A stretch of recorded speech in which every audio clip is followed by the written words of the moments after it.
après-midi.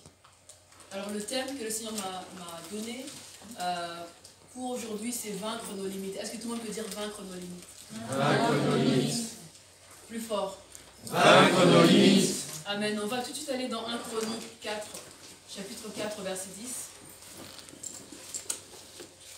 Alors moi j'ai tout écrit directement.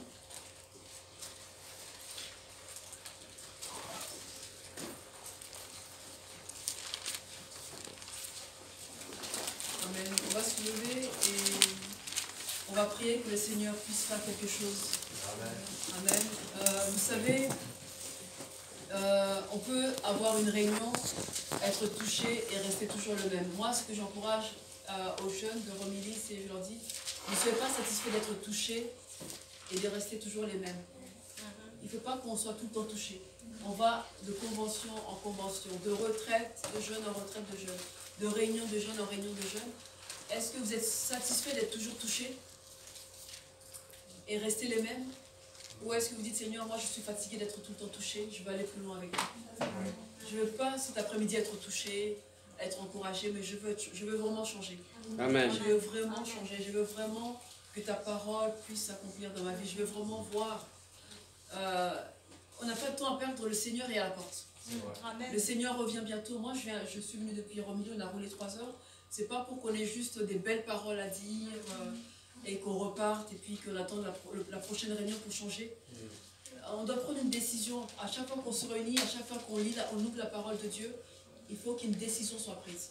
Seigneur, je suis fatiguée d'être touchée et de rester toujours la même, ou de rester toujours le même. Mais je veux vraiment changer. Amen. Et nous changeons, nous prions, et nous voulons vraiment voir un changement en nous. Oui. Amen. 1 Chronique 4, 10, Jabez invoqua le Dieu d'Israël en disant, si tu me bénis et que tu étends mes limites. Tout le monde dit, étends mes limites. Étends mes limites. Si ta main est avec moi. Tout le monde peut dire, si ta main est avec moi. Si ta main est avec moi. Et si tu me préserves du malheur, en sorte que je ne sois point dans la souffrance. Et Dieu, plus loin on voit, et Dieu accorda ce qu'il avait demandé. D'accord. Alors le thème d'aujourd'hui, concerne les limites que nous avons. Vous pouvez vous asseoir. Les limites que nous avons. Si je peux commencer par définir une limite c'est une ligne. Une limite c'est une ligne de démarcation, de séparation. On peut appeler cette limite des frontières quand on va dans la géographie, ce sont des frontières. Une limite va séparer un endroit connu d'un endroit inconnu. Dans le sport, on voit par exemple dans le terrain de basket, de foot, il y a des limites qui sont tracées au sol. Ces limites-là concernent des règles qui doivent être appliquées. Donc les limites sont là pour que des règles puissent être exercées dans cet espace-là. Une limite en politique concerne aussi le pouvoir qui est exercé. Nous avons aussi des limites administratives. À l'intérieur d'un État, par exemple, on a parlé des départements, on est en Picardie, on est à Amiens, donc on est dans une limite territoriale où un pouvoir est exercé. Une limite peut être aussi tracée par notre culture, par notre rang social. Il y a des limites qui sont tracées. Il y a certaines personnes qui vont manger au Fouquet's, d'autres vont aller manger au McDo, donc il y a des limites qui sont là dans la société. Il y a des limites qui sont aussi dues à la langue qu'on parle. Il y a des limites qui sont des barrières, des obstacles, mais il y a des limites qui sont aussi des protections pour nous. Toute barrière n'est pas négative. Le corps humain a des limites. On ne peut pas faire 3 jours, une semaine sans dormir. Les conséquences seront lourdes. On sera plus cohérent. Donc le corps humain a des limites. Dieu a placé un cycle pour qu'on mange, pour qu'on puisse boire et pour qu'on puisse dormir. Et dans l'histoire de l'humanité, je voulais qu'on regarde les limites que les hommes ont repoussées. On voit dans l'histoire que les hommes ont sans cesse cessé et essayé de repousser certaines limites. Quel était le premier moyen de transport des hommes avant? Le cheval. Ok, mais si quelqu'un n'a pas de cheval, comment est-ce qu'il fait? À pied. À pied? Quelqu'un dit à pied? Voilà, on va commencer par le premier moyen de transport, à pied. Donc le premier moyen de transport pour l'homme, c'était ses jambes. Mais avec ses pieds, pour aller d'une ville à l'autre, ça lui prenait une journée. Pour aller parfois d'une ville à une autre ville, ça pouvait prendre une journée, une semaine. Voilà la limite que l'homme avait, c'est que le seul moyen de transport qu'il avait, c'était ses pieds. Maintenant, certains avaient des chevaux, certains pouvaient se déplacer avec un âne. Avec le cheval, avec l'âne, on peut aller un peu plus loin parce que l'âne nous porte et on peut aller encore un peu plus loin. Est-ce que les hommes se sont limités à là? Ils se sont dit, ben, on a le cheval, on a l'âne, on a le chameau. Mais est-ce que les hommes se sont limités à ça? Ils sont allés jusqu'où dans les transports? Est-ce que quelqu'un peut me dire jusqu'où les hommes sont allés? C'était moins des moyens de transport qui sont le train, oui, l'avion. Qu'est-ce que ça signifie le mot avion? Quelqu'un sait? Oui. Appareil, volant, l'oiseau naturel. Quelles limites ils ont dépassées, vous voyez? C'est-à-dire que l'homme s'est dit, mais nous on ne peut pas voler. Il y a la pesanteur qui nous retient au sol. On ne peut pas voler. Mais ils ont construit un appareil qui pourrait voler. Et avec l'avion, on peut aller en Australie, en Nouvelle-Calédonie, en Asie, en Afrique, en Inde. Vous voyez que les hommes, je parle du monde naturel, ils ont brisé certaines limites. Parce qu'ils ont cherché à les repousser. Il y a des trains, j'ai entendu tout à l'heure des trains, des locomotives, mais avant, vous n'avez pas tous ces moyens de transport. Aujourd'hui, on a des tunnels qui passent sous la Manche. Avant, pour aller en Angleterre, on n'avait pas d'autre choix que de passer en bateau. Mais maintenant, on passe en dessous de la Manche pour aller en Angleterre. N'est-ce pas merveilleux? N'est-ce pas une limite qui a été brisée? Oui. Alors, vous voyez que dans le monde naturel, les hommes ont cherché à aller loin, à repousser les limites qu'ils avaient. On a des moyens de transport qui nous permettent d'aller très très loin. Dans le sport maintenant. Dans le sport également, les hommes ont été très très loin, ils ont repoussé certaines limites. Moi je vais vous parler de Usain Bolt. Tout le monde qui connaît Usain Bolt? Voilà, Usain Bolt a dépassé une limite que les médecins, que la science avait dit que l'homme ne pouvait pas dépasser. Quelle était cette limite-là qu'il a dépassée? Quelqu'un sait? La vitesse. Voilà. Il a fait 100 mètres en combien de secondes? 9 secondes de Wow. Waouh. Mais la médecine et la science disaient qu'un homme ne pouvait pas aller jusque-là. Comment est-ce qu'on peut faire 100 mètres en 9 secondes? Comment c'est possible que le corps d'un être humain puisse faire 100 mètres, courir 100 mètres, mais en 9? Vous savez qu'on peut compter 9 secondes ensemble? 1, 2, 3, 4, 5, 6, 7, 8, 9. Donc là, il a... Vous imaginez 9 secondes 100 mètres? Donc là, on voit que Usain Bolt a dépassé cette limite humaine. Vous avez une image, voilà, justement, de Usain Bolt. 9,58 en 2008. Il est le premier depuis 1968 à avoir battu ce record. Il a fait 200 mètres aussi. Vous savez en combien de secondes? 19 secondes. Wow, ben, il y a des sportifs ici. Alors, Usain Bolt a battu le record jamais fait. Il a couru 200 mètres en 19 secondes, 19. En 19 secondes, 19. Waouh. Est-ce que vous imaginez ça? Un être humain courir aussi vite, atteindre ce record en secondes. C'était pendant les championnats du monde à Berlin en 2009. Nous avons aussi des sportifs très performants. Moi, j'aime beaucoup Roger Federer. Dans la longévité, il est excellent dans le tennis. Je sais qu'il y a 10 ans, je crois en 2009, parce qu'avec mon mari, on aime beaucoup le tennis. Et je crois qu'en 2009, tout le monde disait, mais non, il est à la fin de sa carrière. Il y avait Rafael Nadal qui arrivait, mais regardez comment il y avait Djokovic, etc. Mais regardez, il est toujours là. Il a encore gagné des grands chelems il n'y a pas si longtemps. Il y a Neymar, que tous les jeunes aiment beaucoup. Il y a Kylian Mbappé. Novak Djokovic aussi qui est excellent. Il y a, dans la médecine également, on a la médecine a dépassé aussi certaines limites. Parce qu'aujourd'hui, on peut greffer une peau quand quelqu'un est brûlé, on peut carrément greffer une peau. Mais comment est-ce que les hommes arrivent à là? Quelque part, ils se disent, ils ne s'arrêtent pas à des limites. Ils se disent pas, ben, on a été jusque-là, on s'arrête, on ne peut pas. Ils se disent, non, c'est possible d'aller plus loin. C'est possible de repousser certaines limites, que ce soit en sciences, en mathématiques. On a des mathématiciens qui ont changé la société dans laquelle on vit aujourd'hui. On a des lumières. Vous savez qui a inventé la lumière? C'est Newton. Newton, on est bien d'accord? Newton. Et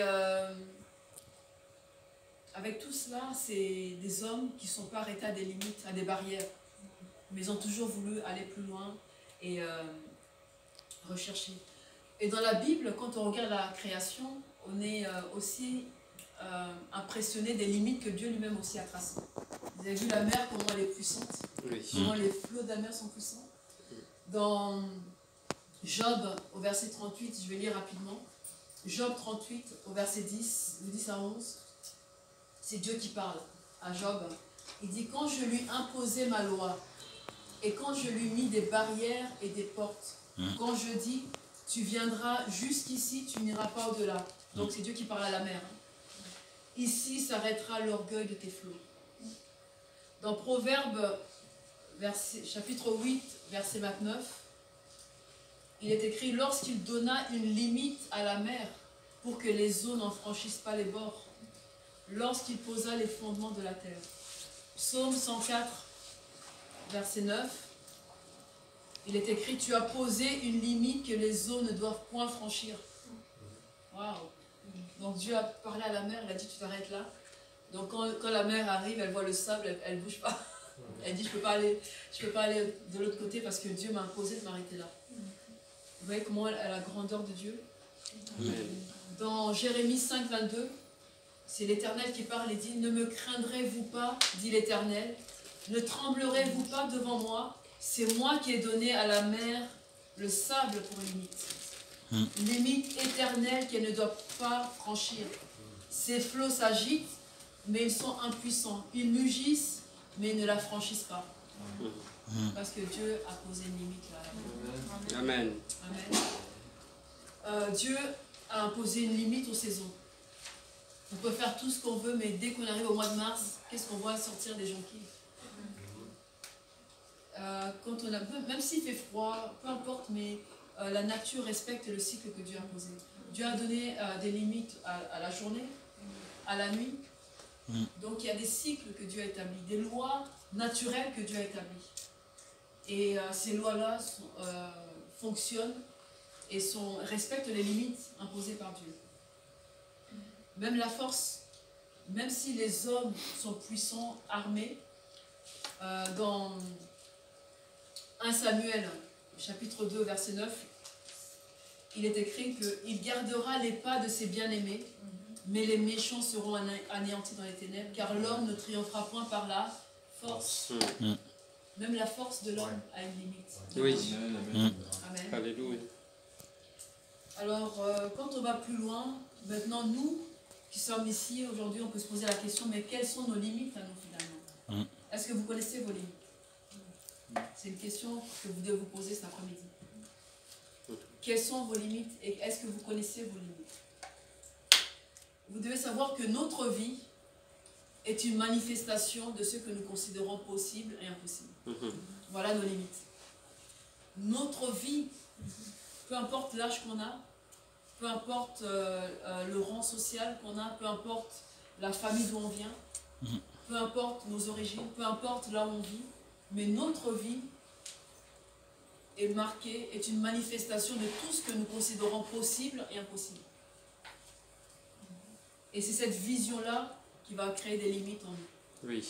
Les choses que moi je considère possibles et les choses que je considère impossibles vont tracer des limites dans ma vie. Oui. Quelles sont les choses que vous considérez possibles? Et quelles sont les choses dont que vous êtes sûr que c'est impossible? Ben c'est là vos limites. Et vous devez savoir qu'on a des limites psychologiques, on a des limites mentales, on a des limites inconscientes, il y a aussi des limites qu'on ignore. il y a aussi des limites dont nous-mêmes on est inconscient. On est inconscient, on vit, on se lève chaque jour, on a des projets, mais il y a des limites dont nous-mêmes nous sommes inconscients, dont nous-mêmes on ignore. Mais comment est-ce qu'on peut vaincre des limites qu'on ne voit pas, qu'on ne connaît pas? Comment est-ce qu'on va les repousser? Parce qu'on est inconscient des limites qui conditionnent notre façon de penser et qui conditionnent notre manière de vivre. Comment est-ce qu'on peut vaincre quelque chose qu'on ne connaît pas? Pour l'interrogation. Il nous faut connaître et prendre conscience des limites. Il faut demander à Dieu de nous donner le discernement. Seigneur, montre-moi qu'est-ce qui me limite. Montre-moi qu'est-ce qui m'empêche de progresser dans ma marche avec toi. Oui. Montre-moi qu'est-ce qui m'empêche de me développer dans ma vie de prière. Alléluia. Qu'est-ce qui limite ma croissance spirituelle? Oui, Seigneur Jésus. Si vous voyez par exemple un enfant qui a 2 ans, qui ne parle pas, vous allez vous dire non, il y a un problème. Si vous voyez un enfant qui a 16 ans, qui porte encore des couches, vous allez vous dire que non, il y a un dysfonctionnement quelque part. Dans le monde spirituel, c'est pareil. Quelles sont nos limites? Qu'est-ce qui nous empêche de grandir? Qu'est-ce qui nous freine? Alléluia, Seigneur Jésus. On doit demander à Dieu de nous ouvrir les yeux. Amen. Cet après-midi. Apocalypse 3, verset 18. Apocalypse 3, 18. On va lire ensemble. Apocalypse 3, 18.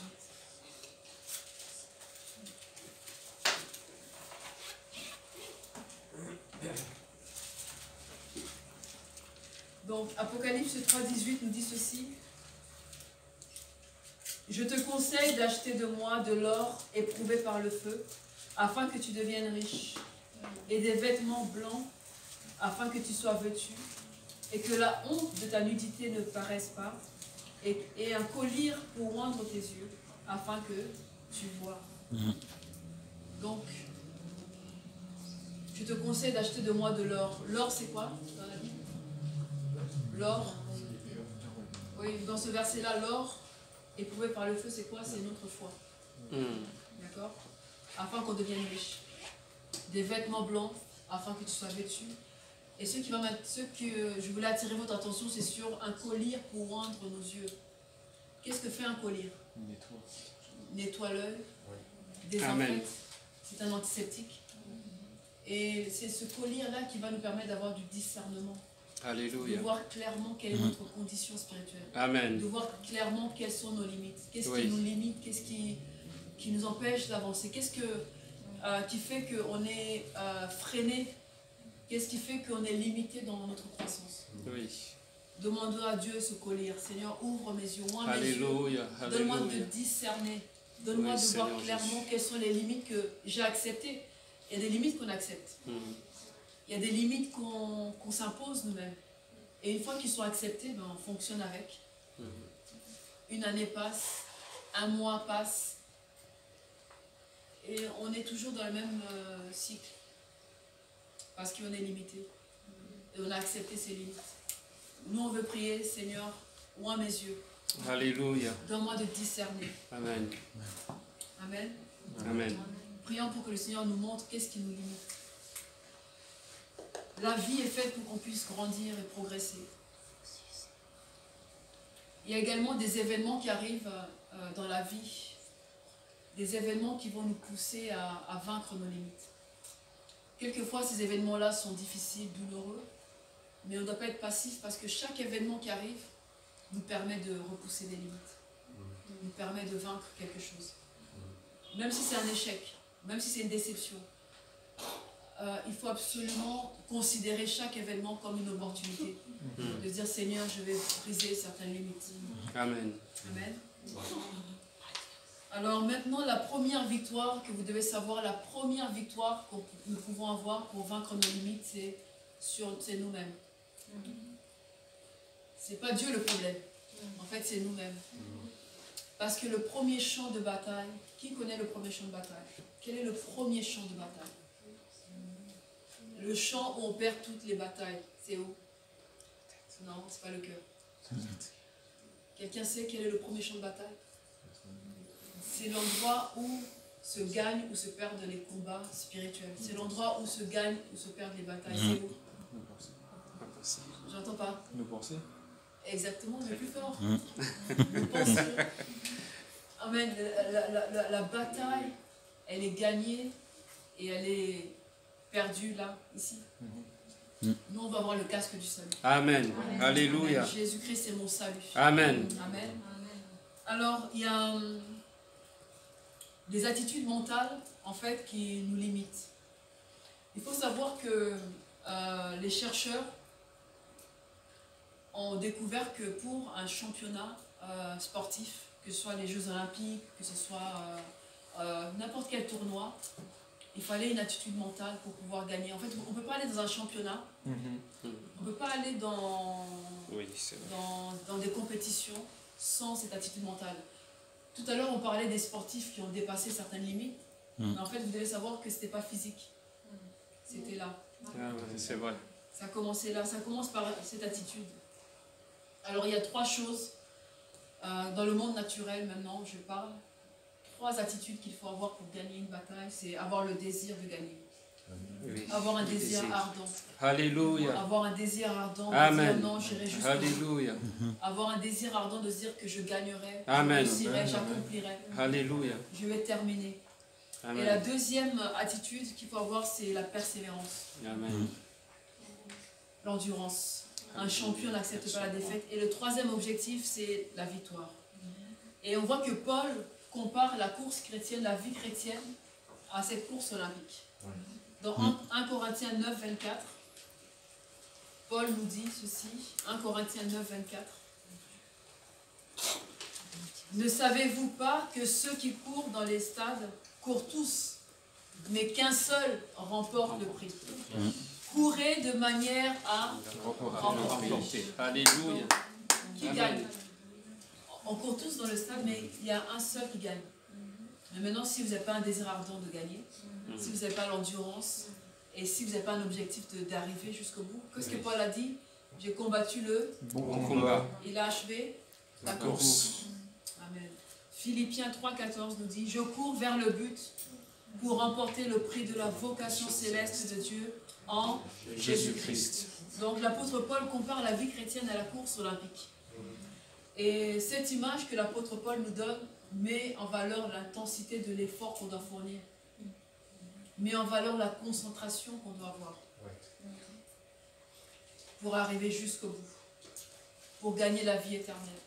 Jésus-Christ a tout payé sur la croix. Il est mort pour nous, mais la vie éternelle, on doit la gagner. Amen.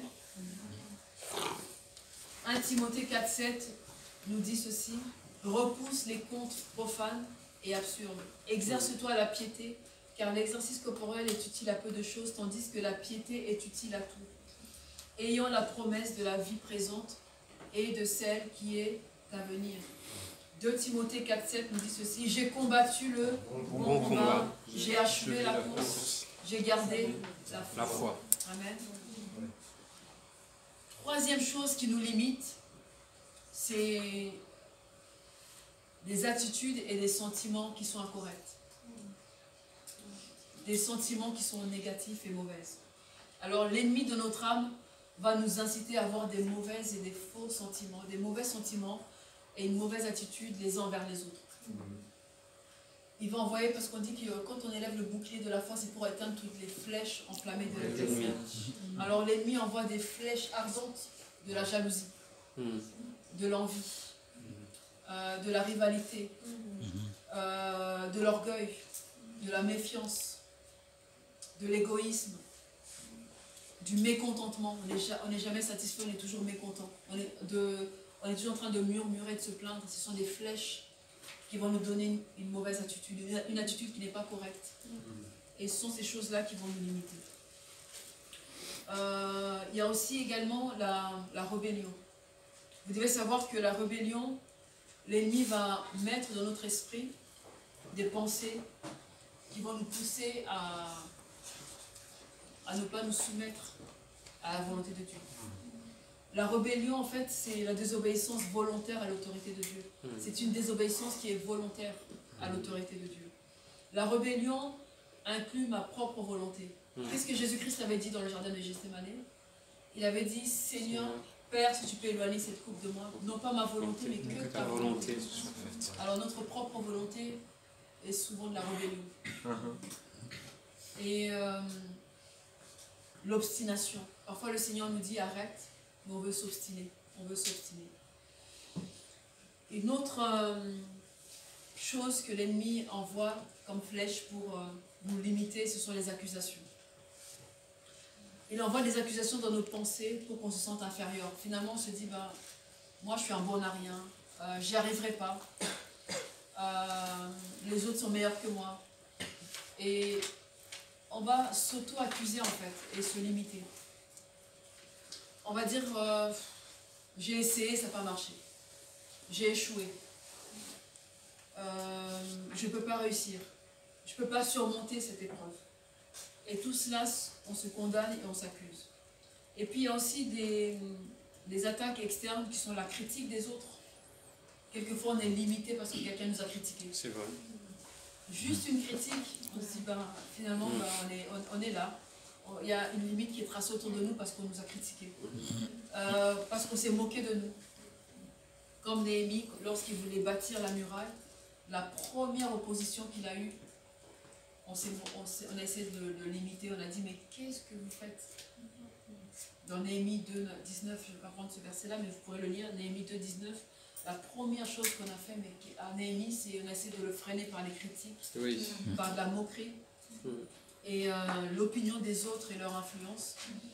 Ils ont tout fait pour persuader Néhémie d'arrêter de bâtir la muraille.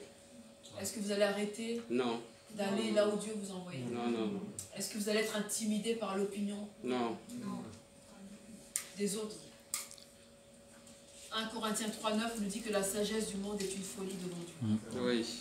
Dans le monde, vous devez savoir qu'il y a plusieurs voix qui vous parlent. Mais la Bible nous dit que la sagesse de ce monde est une folie devant Dieu.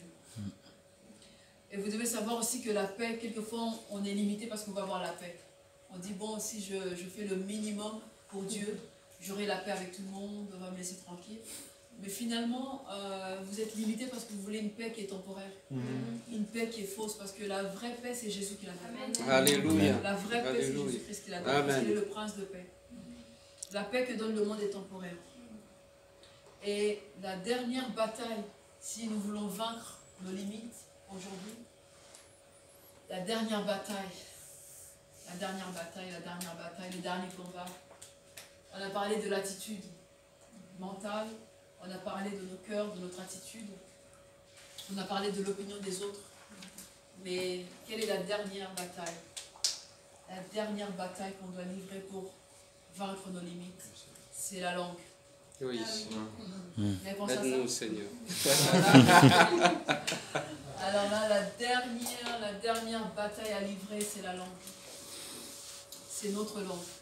Vous devez savoir que notre langue est directement liée à notre cœur, à notre corps, à notre âme et à notre esprit. N'est-ce pas? La Bible nous dit que la vie et la mort sont au pouvoir de la langue. Par ma bouche, je peux parler et amener la vie. Et par ma bouche, je peux parler et amener la mort. Vous savez que vous pouvez frapper quelqu'un physiquement, il peut être blessé mais peut oublier. Mais les blessures causées par la langue, parfois il faut des années et des années. C'est vrai. Ce sont des blessures invisibles que vous ne voyez pas. Il n'y a pas de trace sur le corps. Mais l'âme est détruite juste avec des paroles. Proverbe 15,4 nous dit que la langue douce est un arbre de vie. Mais la langue perverse brise quoi? L'âme. Proverbe 18,7 nous dit que la bouche de l'insensé cause sa ruine et ses lèvres sont un piège pour son âme. Donc vous voyez que la bouche affecte l'âme. Elle affecte notre corps. Elle affecte notre esprit.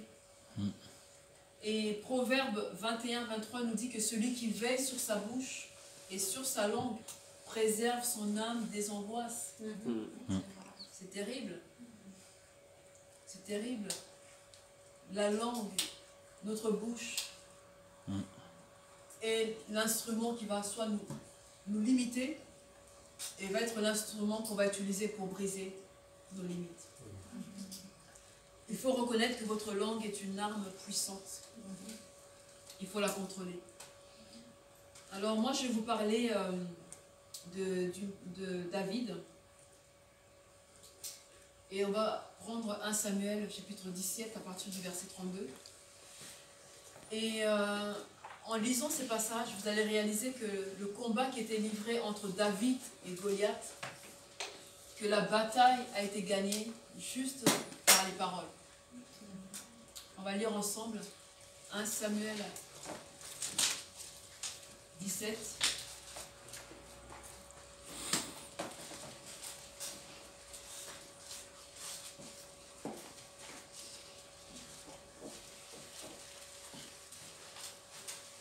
À partir du verset 32.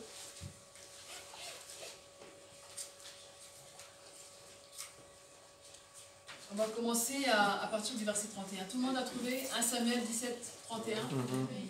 Alors on va lire ce passage et vous allez comprendre combien la langue est puissante. Combien la langue est puissante. Alors lorsqu'on eut entendu les paroles prononcées par David, on les répéta devant Saül. Donc là, on a entendu quoi? Des paroles. On les répéta à Saül, qui le fit chercher. Maintenant, David parle. Écoutez ce que David dit. David dit à Saül que personne ne se décourage à cause de ce Philistin. Tout le monde peut dire que personne ne se décourage. Que personne ne se décourage. Encore? Que personne ne se décourage. À cause de ce Philistin. On peut dire aussi à l'église d'Amiens que personne ne se décourage. Alléluia. Parce qu'il y a des Goliaths dans la ville d'Amiens. Alléluia. Alléluia. Que ce soit l'incrédulité, Oui. les philosophies, que ce soit les fausses doctrines, l'erreur, que personne ne se décourage. Tout le monde veut dire que personne ne se décourage. Que personne ne se décourage. À cause de ce Philistin. Ton serviteur ira se battre avec lui. Point. Maintenant, qu'est-ce que Saül va répondre? Vous allez voir combien la parole est puissante. Alors Saül dit à David, tu ne peux pas aller te battre avec ce Philistin. Donc, cette parole-là est plutôt négative, n'est-ce pas? Tu ne peux pas aller. Tu ne peux pas aller te battre avec ce Philistin. Tu ne peux pas aller. Certains vont dire, mais tu ne peux pas aller évangéliser. Oui. Tu ne peux pas aller dans les rues. Tu ne peux pas gagner ton école, tu ne peux pas gagner ton lycée. Ils vont se moquer. Vous voyez la bataille, le combat qu'on a avec la langue? Alors Saül lui dit, mais tu ne peux pas aller te battre avec ce Philistin, car tu es un enfant. Encore une limite. Tu es un enfant, tu ne peux pas aller. Est-ce que quelqu'un peut dire, personne n'arrêtera ma jeunesse? Personne n'arrêtera ma jeunesse. Il n'y a aucune limite par rapport à mon âge. Oui. Je peux aller vers ce Philistin comme David. Alors, il est un homme de guerre dès sa jeunesse. Mais qu'est-ce que David va faire maintenant?